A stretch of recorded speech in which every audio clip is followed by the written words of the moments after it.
係唔好俾佢停啦！一連2日嘅非遺嘉年華其實就係以非遺節慶健康歌為主題㗎。為咗配合熱鬧嘅氣氛啦，非遺辦事處咧亦都安排咗2場嘅巡遊，係希望同大家與眾同樂㗎。咁第一場咧就係舞獅同埋英歌嘅巡遊。咁喺巡遊開始之前咧，我哋都特意邀請咗2隊嘅隊伍分別上到嚟台上面，同大家一齊咧做一啲嘅非遺介紹啦，同埋作一小段嘅表演嘅俾大家先睹為快啊嘛。第一隊有請嘅就係國士功夫金龍城獅團隊嘅郭師傅，邀請郭師傅同我哋傾下偈先啦，了解下呢一項非物質文化遺產啊嘛。郭師傅你好。行獅比較叫做高難度嘅青竹啊，一支竹。係出邊我直見都有支竹咯。係啦，爬上去咁樣巡遊嘅時候都會做嘅。哦，咁大家等陣咧就可以細心欣賞。不過喺睇佢哋嘅巡遊表演之前咧，我哋而家都有一小段俾大家可以先睹為快嘅，係咪？請大家慢慢欣賞。係細心欣賞，有請。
係上網搜集資料先知，原來英歌舞係要成套造型做晒嘅，不如就由你介紹下究竟英歌舞係咩嚟啊？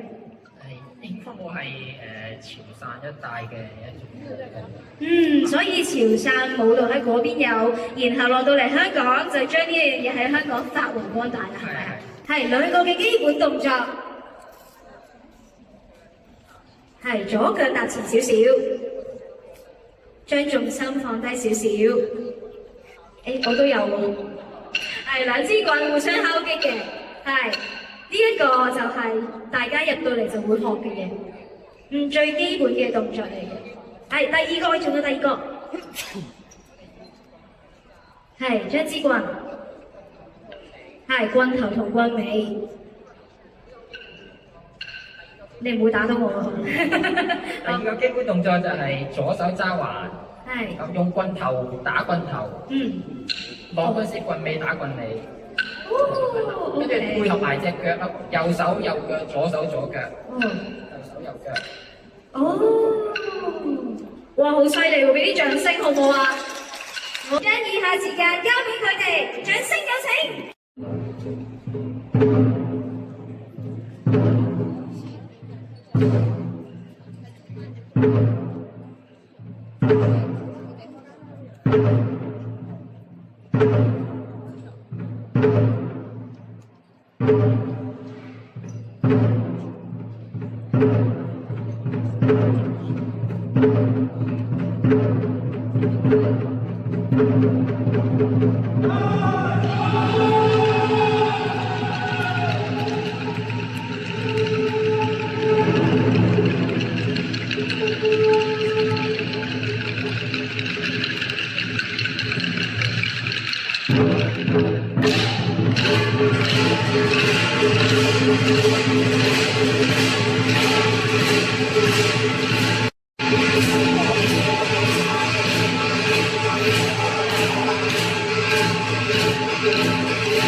好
大家嚟到參與我哋香港非遺月2025嘅嘉年華，歡迎我哋嘅曹主席同埋郭師傅。嗱，今日我哋嚟咗兩台飄色啦，咁一台咧就係叫做太極姊妹花。太極姊妹花。係啦，咁我哋係經過改裝嘅，原本我哋呢一台飄色咧係一個功夫嘅造型嘅啫。哦。咁啱咧，我哋舊年咧就喺長洲咪識咗一對孖女。咁你哋陣間留意下上下一樣嘅。哇！有一台咧就係皇帝同埋皇后。係喎，見到喎。咁你哋可以留意到佢咧，就係應該好似係清朝嗰啲皇帝皇后啦嚇。係。咁咧就幾受歡迎嘅，因為我哋係揾呢啲服裝咧都好難揾嘅。好，一息間咧，你哋就有個金龍嘅表演喎，介紹下先，郭師傅。咁大家見到左邊就係嗰條大金龍。咁其實我哋香港咧，就傳統咧一路都有兩種龍咧係盛行咗幾十年嘅。一種咧就係大坑嘅火龍。另一種咧就係大金龍啦。基本上咧就大金龍咧就以真係大啦、長啦、氣勢為主嘅。咁喺巡遊之前咧，大家都可以首先可以望向你哋嘅右手邊，右手邊見到我哋條金龍咧都預備緊咧，準備一息間咧就會出去咧巡遊噶啦。咁我哋預備起鑼鼓。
冇錯啦，我哋嘅金龍隊已經率先出發咗我哋嘅巡遊隊伍，大家都見到我哋長洲飄色隊都準備就緒，大家都要起身啦！我哋跟住一齊巡遊，我哋將呢個歡樂嘅氣氛可以帶到去我哋整個嘅尖沙咀。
上面有啲問題真係嘅。我又係，有咁細嘅細路嘅。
全部將你哋一齊重出嗰度啊！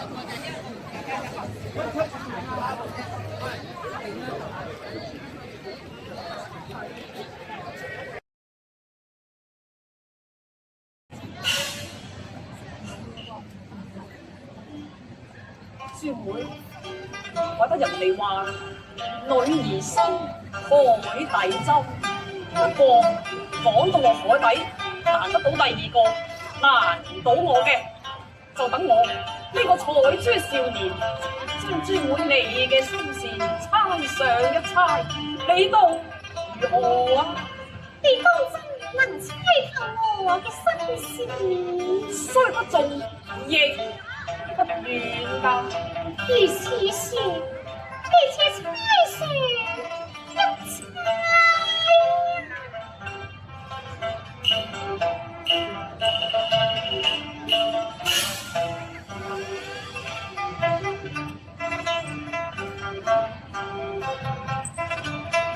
朝日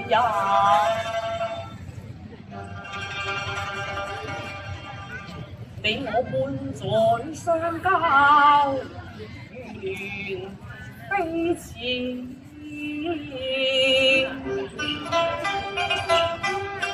情感心中。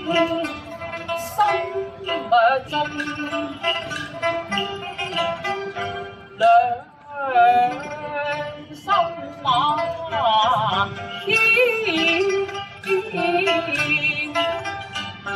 非愛海呀，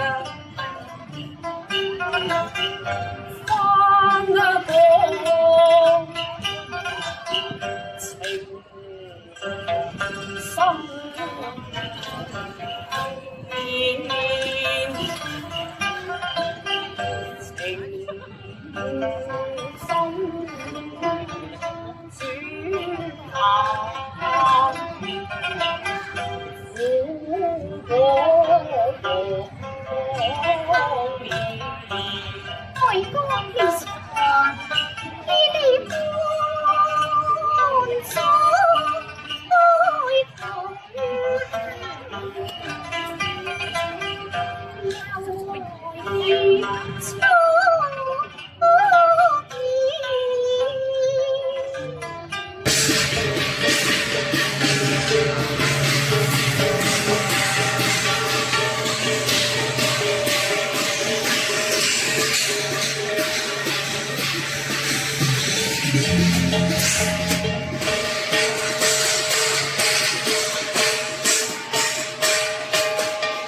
表演啊，就係嚟自承傳咗超過200年嘅一個傳統文化。唔知大家有冇睇過舞麒麟呢？有冇？今年啱啱3月係獲得國家文化和旅遊部公布第6批全國非遺代表性嘅傳承人，就係有我哋嘅劉錦棠先生棠哥，可以邀請佢咧上嚟同大家傾下偈喎。棠哥你好，跟住我哋都會有2位劉師傅咧，都會同大家傾下偈，俾大家了解多啲呢一個非物質文化遺產嘅舞麒麟嘅部分啦。咁其實舞麒麟喺客家文化入面有幾重要咧？通常喺村入邊嘅麒麟嘅功能好多嘅，即係譬如講祠堂進火啦，私人嘅屋苑入火啦，燉蛋啦，嫁娶啦。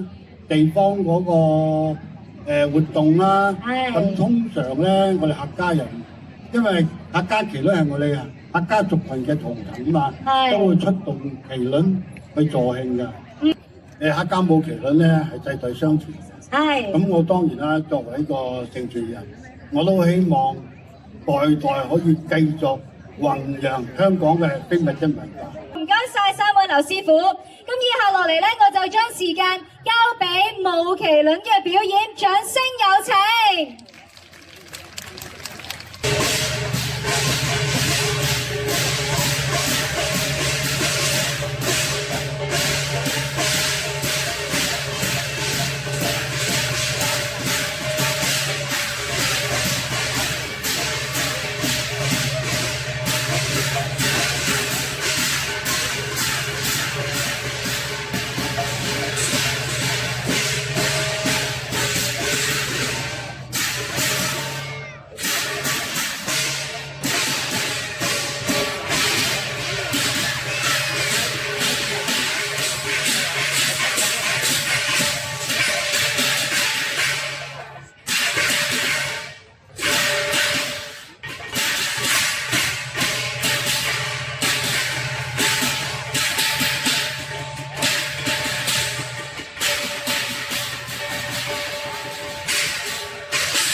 環節咧，係邀請到香港獅藝館龍獅體育會鐘浩勝師傅嘅。Hello， 鐘師傅你好。Hello。你好啊，鐘師傅。嗱，其實咧，我知道你今日咧就除咗帶貔貅過嚟咧，俾大家摸下之外咧，你今日都會同大家講下有關貔貅嘅歷史嘅喎。嗱，貔貅經過嗰陣時咧，唔好客氣，摸一摸，唔係成日有機會㗎。我話係摸邊個位嘅咧？係咪頭啊？由頭摸到尾，就年頭望到年尾。哇！咁大家記住啦。咁識得啦嘛？係啦，由頭摸到尾。有冇人知道貔貅坐鎮嘅下一句係咩啊？有冇人知啊？真名嘅朋友知唔知啊？冇，佢哋揮係咪啊？嗱，大家咧，我一講咧就咁樣係嘛？貔貅坐鎮就大殺三方啊嘛，係咪啊？嗱，睇到啦嘛。好啦。係。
體育會精彩嘅表演。咁喺呢個時間咧，大家就要留意住啦，因為佢哋咧就會行到嚟舞台下面，咁大家就可以摸下我哋嘅貔貅，記得係由頭摸到尾。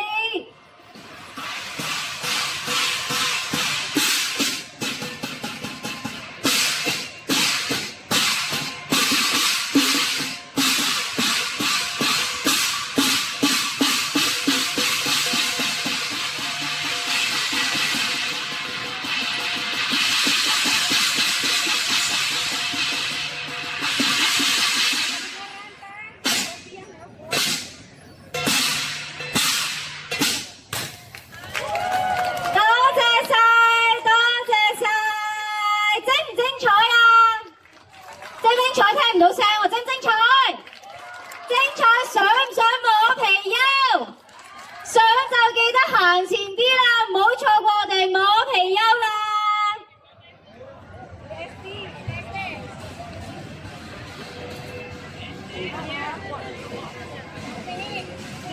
好，大家咧記得要小心啲。大家見到貔貅嘅時候，記得係由頭摸到落屁屁。希望大家摸完貔貅都可以招財接福。以下落嚟咧，我哋有李老師、許老師同埋林老師為大家咧有一個男音嘅演唱，就係小明星嘅名曲《痴魂》嘅。好，咁我哋而家咧就將以下嘅時間交俾李老師、許老師同埋林老師，有請。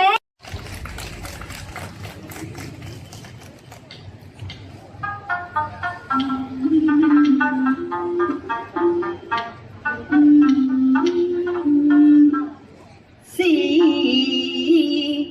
我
仍然係好精彩、源源不絕嘅。講到我哋香港嘅非遺項目，當然咧就係唔少得葉問詠春啦。唔知大家認唔認識葉問詠春呢？相信大家了解葉問詠春，可能就係喺電影嘅裏面啦，係咪？其實今年2025年咧係正值葉問師傅喺香港授業75週年嘅紀念。李玉昌師傅為我哋分享下葉問詠春，歡迎晒李師傅。李師傅咧，多謝，好犀利㗎，因為佢係葉問次子葉正嘅入室弟子，俾啲掌聲，李師傅。好，大家好，大家好。係，咁我就將呢個時間交俾你喎，李師傅。好，多謝你，唔該你。 Thank you。好，咁我哋詠春體育會咧，其實由葉問宗師同一眾嘅徒弟咧創立就喺1967年創立。會址就喺水渠道。當然啦，頭先你都講咗啦，我哋係葉問詠春係非物質文化遺產名錄其中一份。咁以下落嚟，我哋先有請我哋小念頭嘅演繹，就係阿賈安良師傅。佢係我哋詠春體育會嘅會長啊。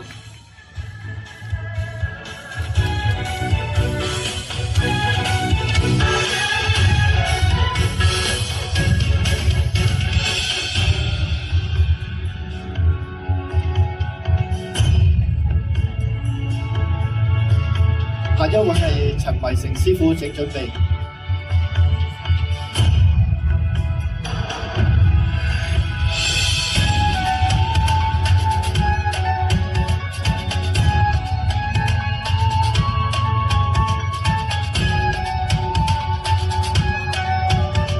咁小念頭咧就係我哋詠春拳嘅基礎嚟嘅，即係一入門就學呢套啦。小念頭嘅意思就係真係要你有一個少少嘅想法。冇大想頭學功夫，所有嘢都由基礎學起。我哋宗師有一句話，小念頭嘅寓意嚇，念頭不正，終身不正。呢個係好緊要嘅喺我哋嘅座右銘啊，做人都係咁話。陳維成師傅係我哋詠春體育會嘅董事啦，亦都係我師兄弟啊，葉正師傅。頭先講嘅都係我哋葉正師傅嘅門下嘅。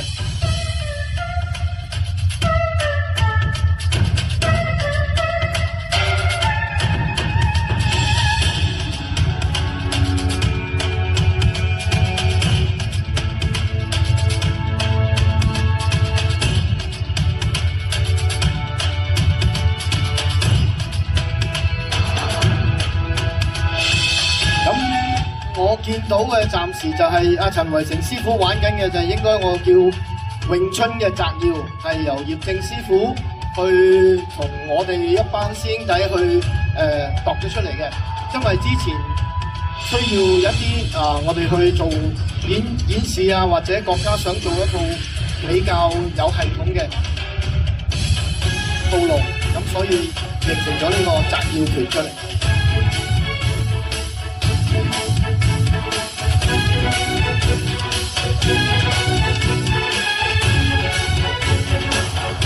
梁遠芬師傅為我哋演繹嘅尋橋，尋橋就係我哋葉問詠春嘅第二套套路。小念頭你頭先見到賈安良師傅咧，我哋係定步嘅，我哋要練我哋個馬坐好，支架穩定，改變位置方向，令到我哋可以朝面追迎。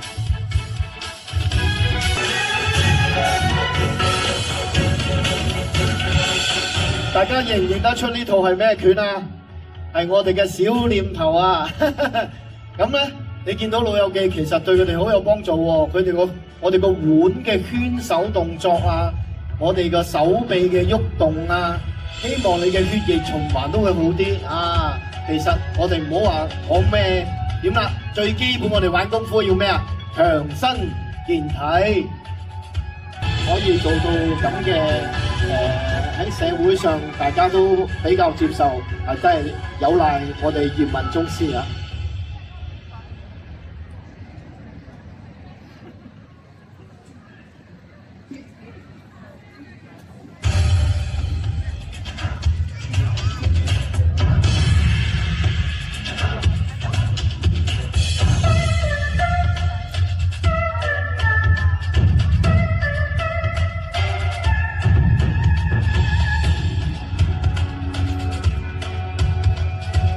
即係以前有講啊，標子不出門啊，咁講啊嚇，咁啊，因為呢一套咧就係我哋叫喺詠春嚟講係比較高級套路，佢係練習我哋嘅發勁啦，啊來回嘅發力。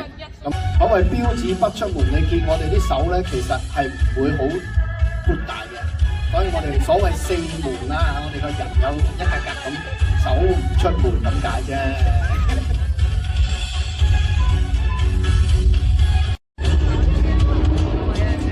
呢啲真係嚟緊嘅我哋香港未來嘅主人翁啊！好，佢哋會示範小念頭、尋橋同埋一啲散手嘅。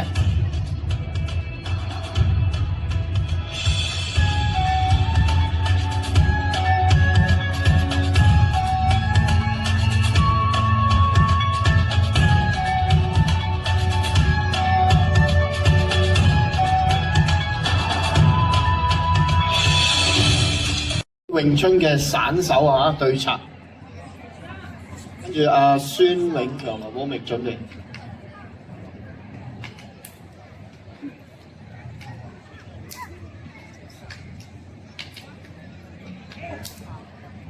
冇配音㗎，真係啪啪聲㗎。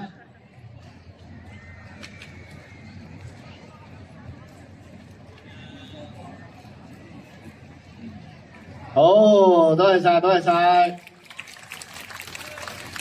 咁我哋黐手咧，純粹係真係即時嘅反應嚟嘅，我哋叫一個知覺反應嘅練習，冇夾過㗎。啊，我哋如果夾過就叫散手，黐手就唔可以夾嘅，純粹係即時你個人嘅反應。咁所以我哋玩詠春拳咧，最重要嘅就係練習黐手，就係練我哋嘅知覺反應、即時反應。佢好獨特嘅，個個都最中意我哋詠春拳見到㗎啦，就係呢個木人樁啦。咁啊木人樁咧，其實裏邊嘅我哋嘅木人樁法係練咩咧？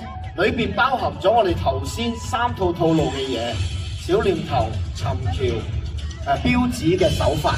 咁重要嘅係咩咧？我哋係如果有人練就梗係黐手啦，冇人練咧就要喺木人樁度練啦。咁所以木人樁啊，其實係一個假想敵。咁我哋俗語有講嚇。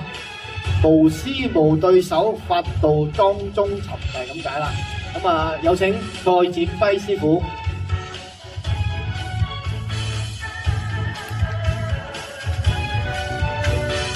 梁德宏師傅準備。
嘅葉問宗師係呢個樣嘅。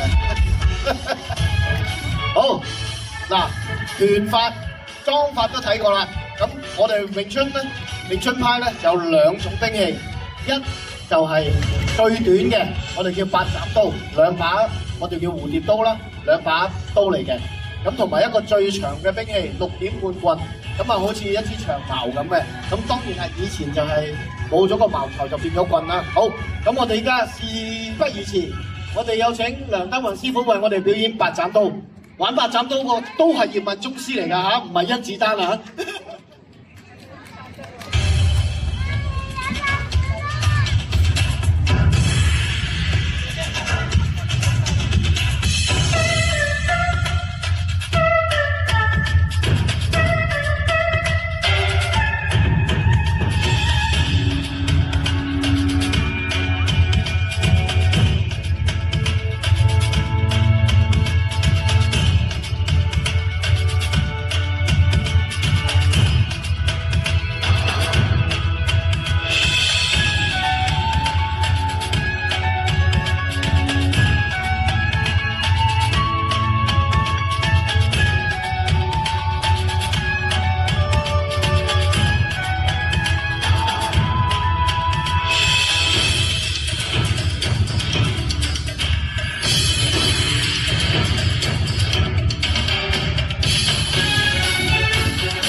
多謝梁德宏師傅。咁我哋詠春頭先講咗啦，八斬刀，6點半棍。咁啊，以下落嚟咧就係小弟李煜昌表演6點半棍。掌聲有請李師傅。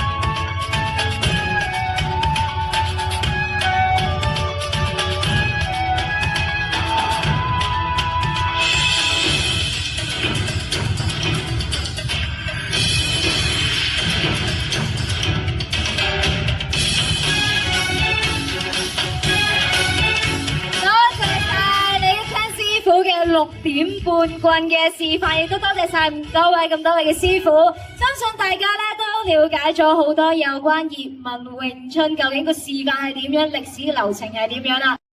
不如同佢哋 say 個 hello 好唔好啊 ？Hello， 見到咧佢哋着晒全身嘅裝備啦，又化晒妝，又攞晒究竟嗰個係咪武器咧？唔話俾你知住。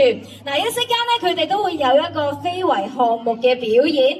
咁其實佢哋呢一個嘅表演咧，係源自於學老嘅婚嫁嘅時候一個表演嚟㗎。記唔記得啱啱你好我好大家好點樣講啊？可唔可以你哋講一次啊？聽下先，預備3、2、1。犀利喎，仲記得喎！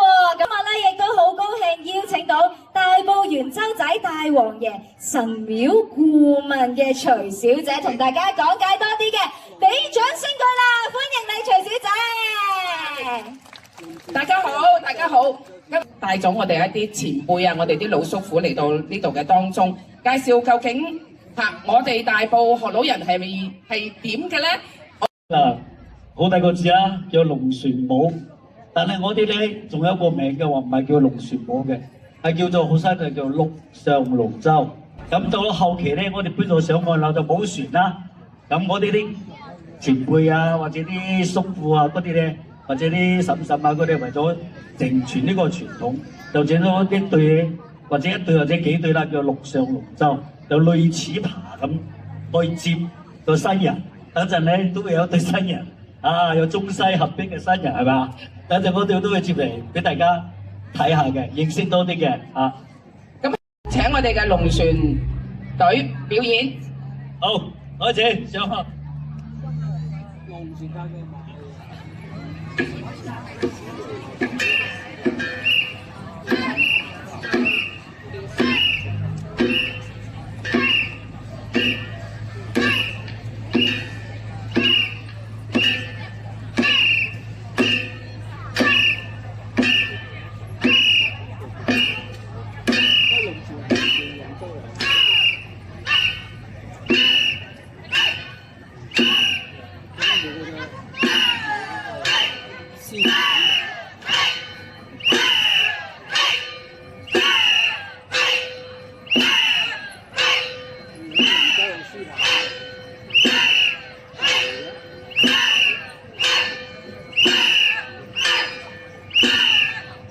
其實頭先嗰個動作咧，我哋就叫做爬龍船啦。咁其實我哋有個學老話嘅叫騎靈轉，就同我哋琴日咧記唔記得係咩日子啊？端午節啦。咁其實咧係好相通嘅。咁但係咧，我哋呢一個咧係結婚嫁娶嘅時候咧會用嘅。咁但係我哋咧今日就真係咧邀請咗一對嘅，我哋叫做老公老婆咁樣啦。我哋不如咧有俾啲掌聲佢哋，我哋邀請下佢哋上台好唔好啊？因為呢對嘅夫婦好特別㗎，係一個我哋叫做英國人啦，同埋係大埔嘅學佬漁民嘅子弟，係啦，咁就真係結咗婚㗎。咁所以我哋就今日邀請咗佢哋過嚟咧，我哋去示範咧，一路唱住歌，一路做學佬婚嫁嘅儀式，係啦。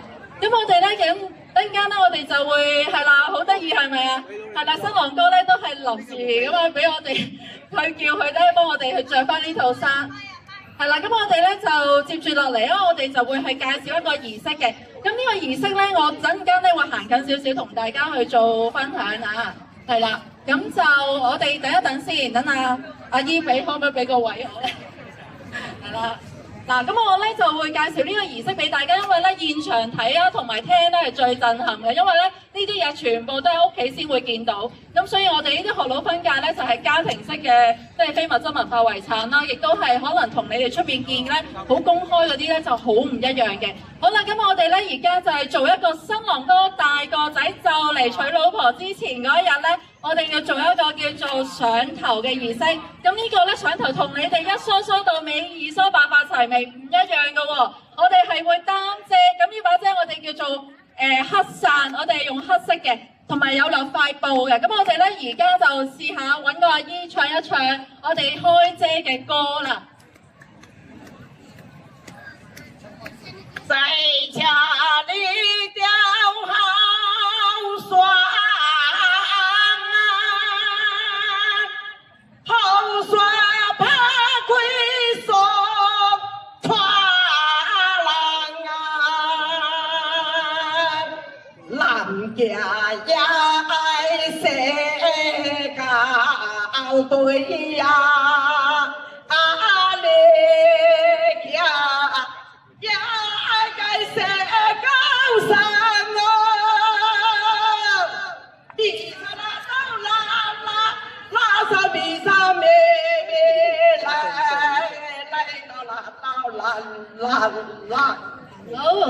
好，多謝啦阿姨啊！咁可能咧，大家聽完啲學佬話咧，開始有少少唔係好知佢講乜，係咪？咁我哋咧就話咧，雨傘打開，咁就係娶老婆。男仔亦都要生2對，女仔都要生夠雙。全靠勞力為生咧，我哋好中意咧，就要生好多仔女咧去出海捉魚嘅。咁所以咧，呢個係一首祝福個新郎哥啦，娶完老婆之後又要添丁啦，係咪？咁呢個係一個意頭歌嚟嘅。咁我哋再唱多一首咯喎。在家裏吊好霜衣呀，好霜怕歸送穿起呀。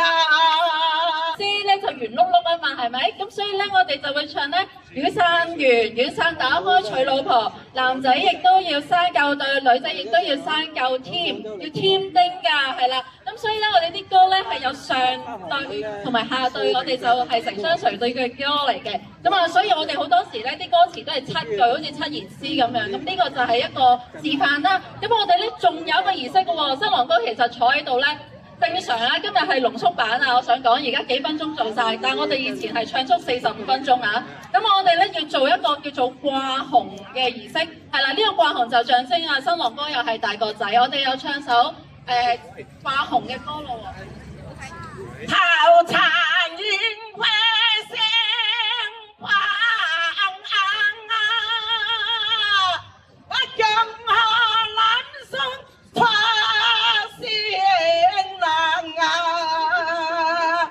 傳這新郎添貴族啊，阿姨。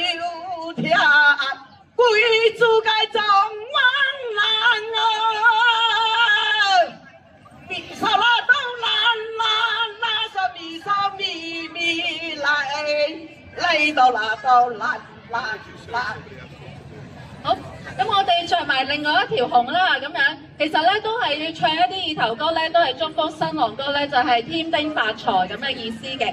咁啊，所以呢條紅咧都係一個好特別嘅一個儀式嚟㗎。咁我哋掛埋條紅咁樣，好冇啊？咁我哋就要差唔多要做個龍舟示範㗎咯喎，係啦，等陣間先。啊，我哋要戴埋頂帽，戴頂帽我哋。色都黑色。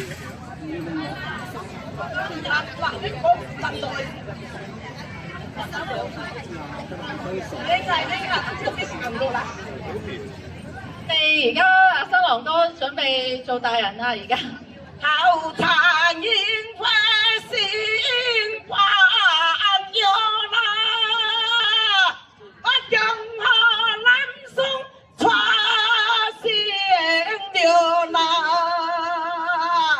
傳這仙了天貴子啊，有天貴啊，比手啦都難。咪手咪咪來到啦！我拍喺上邊嗰度。我哋響天棚。咁我哋咧而家呢個儀式咧，我哋當然啦，又係濃縮版啦，拜咗好多倍啦。咁但係咧，我哋有個新娘啦，頭先見過桂芳咁啊，佢就咧，其實咧以前嘅新娘係唔可以咧見人嘅喎。我想講咧，佢係要遮到頭冚冚，我哋今日就要新娘要怕醜啲，要遮住塊面先啦，係啦，遮住少少咁啊，因為咧以前咧我哋會再有一條頭布啦，就掛足1個月嘅。咁啊，甚至有啲家人咧傳統啲咧掛3個月嘅身係攞嚟做辟邪嘅，因為有時咧。新人結婚咧就會有一種煞氣咧，又驚衝到啲父母啊，甚至係會親戚朋友啊，咁就要遮一遮擋一擋，咁啊擋完之後咧，咁新娘就可以咧同啲親戚朋友正式見面啦。係啦，咁我哋咧其實都有一朵咧，我哋就叫做棚花，我哋叫做學佬話叫平貴。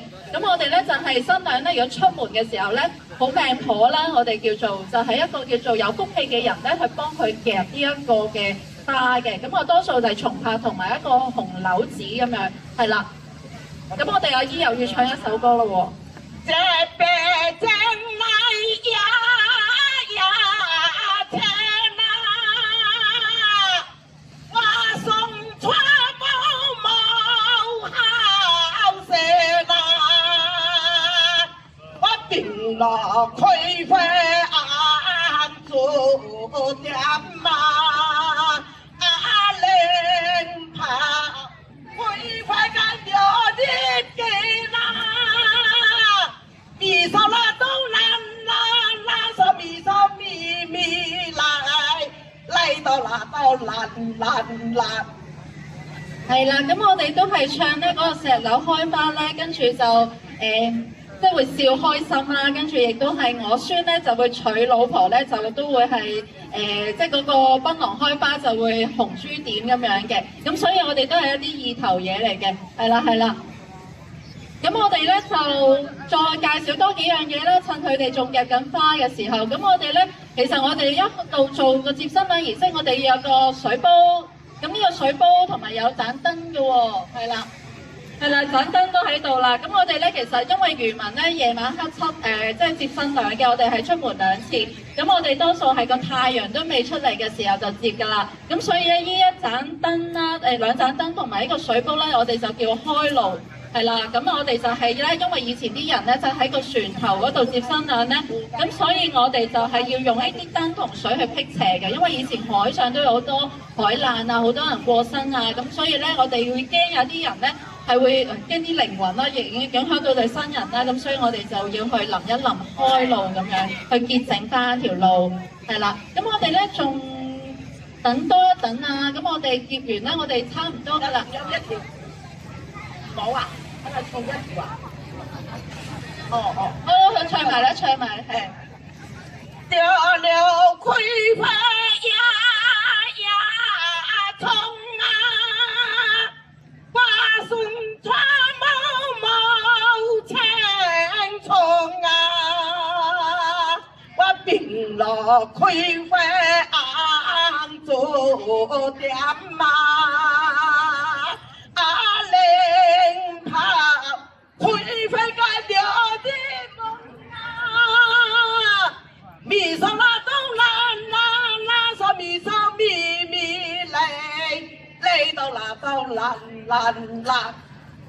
好，咁我又翻譯少少啦，咁就話石榴開花咧就係笑開心啦，跟住我孫咧就會係娶老婆之後就好青春，同埋檳榔開花紅珠點，炮竹一聲娘出門咁樣，咁所以咧都係一啲意頭嘅意思啦。好，咁我哋咧就接住落嚟，因為我知你哋好想咧再睇多啲即係舞蹈嘅嘢。咁我哋咧因為爬龍舟咧，我哋係會有7招嘅。咁我哋今日咧就而家阿姨咧就做一個傳統啲，因為係方便我哋咧出行啊。因為有時啲動作簡單啲咧就容易行啲嘅。第二個招式好冇啊？咁我哋就有請新人咧先落台啦，咁樣係啦。係啦，先落台，咁我哋睇埋佢哋呢一個表演。咁陣間咧觀察點樣爬，陣間有你哋份好冇啊？陣間我哋準備咗好多支獎，大家一齊上台與民同樂，我哋慶祝呢個香港非遺月，多謝晒。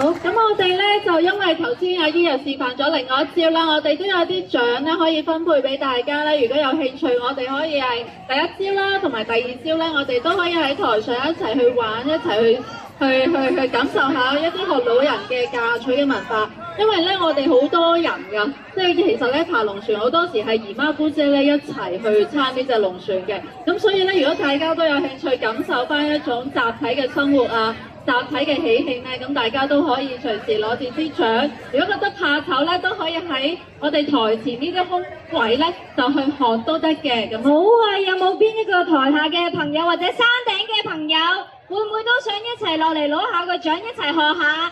小朋友、大朋友都可以㗎喎。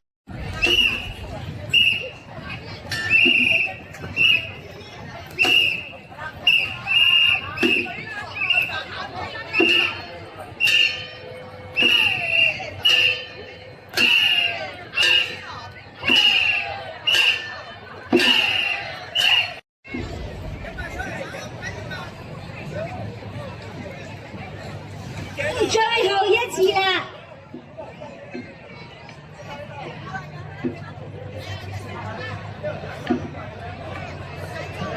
咁我哋今日1連2日嘅非遺嘉年華咧，已經嚟到尾聲啦。再一次代表大會多謝咁多個表演單位咧，俾咗我哋有好多精彩嘅演出之餘，亦都令到大家了解多咗我哋香港非遺嘅項目。而非遺月咧，其實喺整個嘅6月嘅週末同埋週日咧，亦都會喺全港唔同嘅地區會舉辦嘉年華、同樂日、展演、高峰會同埋講座工作坊等等㗎。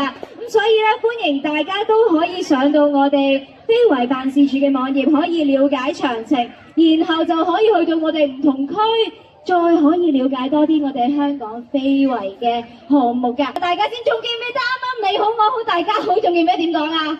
預備一齊講一次啊！預備1、2、3，路好哇好，大家好，非常好。咁希望大家咧今日都有一個充滿住咧學識到好多非遺嘅知識帶到翻屋企。希望將呢一樣嘢都唔係淨係我哋知咗就算，希望可以帶到翻屋企之餘，都可以同我哋身邊嘅屋企人同埋朋友分享，好唔好？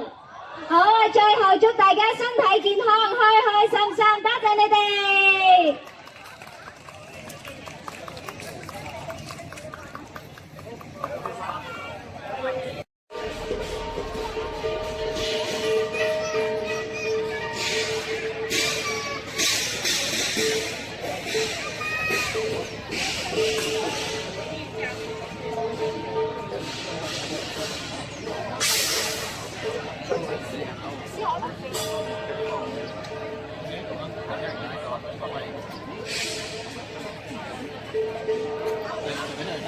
大家好，给你啊，我这好。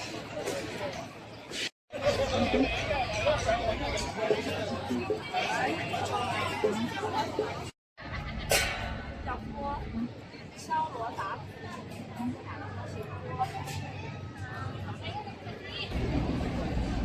块钱。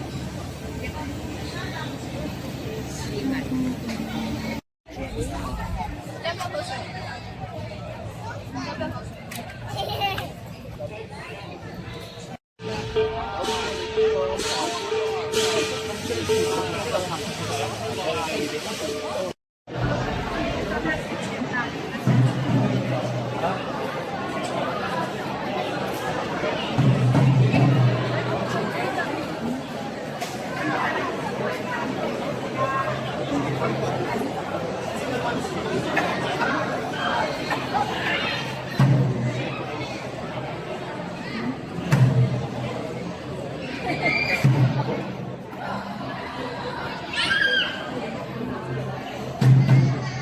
佢哋睇實物嘅，即係有水花係咁睇入去，一陣你啲人會做水花係咁，一定係咁做，中間由深色，旁邊由白色，就攞支乾淨嘅筆嚟畫，咁就靚。你一定要乾淨喎，白色嘅字一定要乾淨，係啦。